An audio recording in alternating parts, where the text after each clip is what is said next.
My name is Zulema Cabail. I am originally from Argentina. I did my bachelor here and all my studies and training here in the US. I am assistant professor in the biology department of the University of New York at Old Westbury. My name is Mateo Sancho Cardiel, and I am a sociology professor at BMCC, that is Borough of Manhattan Community College in New York. I am originally from Spain, and I did my all my studies there in public institutions.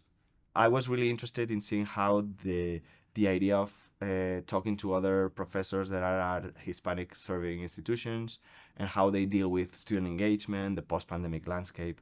So even if this is more oriented to grant and science, I was very interested to see how the Hispanic-Serving institution factor can make a different approach to us as a community of faculty.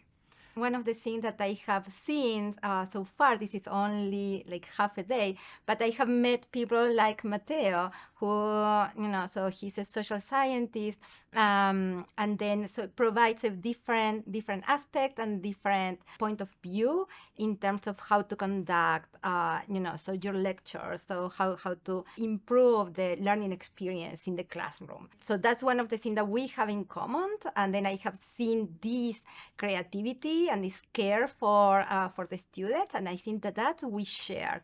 And then that's what one of the things that we start talking about is that how we can create different avenues so the students can improve the learning experience. When you are a professor, you are a little bit in your echo chamber trying to do your best, and I was presenting about podcasting, feeling almost like an intruder based on what I was hearing about so many like statistics and research and very deep programs about intersectionality. And mine was just a regular way of engaging whatever students and trying to introduce something new. So the fact that I saw that I was creating interest in Zulema and other faculty like really helped me to realize that I'm not alone, that other people would be interested in something that I do, and that we are all on the same page, as you were saying, somehow. Yeah. This network that create opportunities to not only improve yourself as an educator, but also to to enjoy, because sometimes it can be very taxing, but then when you have these opportunities to not only help the student, but the students helping you when they give you feedback, it's amazing. And then actually we start talking about, so how about if we introduce and then we kind of collaborate and then do some kind of a podcast, but for my cell biology or for my Bio 1 laboratory class. And then I think that these things are great. And then this is the ecosystem that has been created in this hub, and I think that's amazing. Yeah, the idea that the podcast biology is something that transcends like the lab. Yeah. So sometimes you can talk about biology and how it applies to, your hair or the way your clothes are made or the way you eat or how your diet makes you feel better or worse. So sometimes, podcasting is about making things more relatable. It's less official than a documentary about Ramon y Cajal. But if you talk about how biology is part of my daily life, I think that would work better for a podcast. And talking to you, Zulema, for me was important because I tend to be too self-sufficient when I create my own strategies of engaging.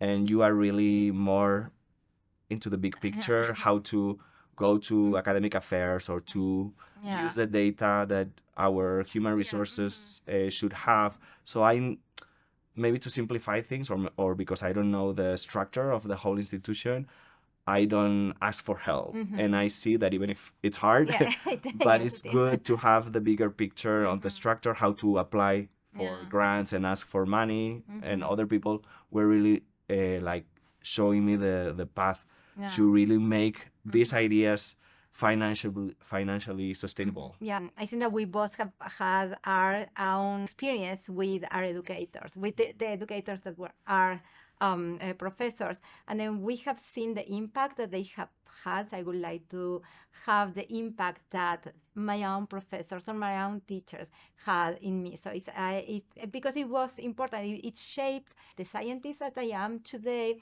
and it shaped my own life. And then if I can do that with at least one of my students, I think that is a very successful story for me. I feel I was so inspired by the keynote speaker and other people that Yes, absolutely, yeah.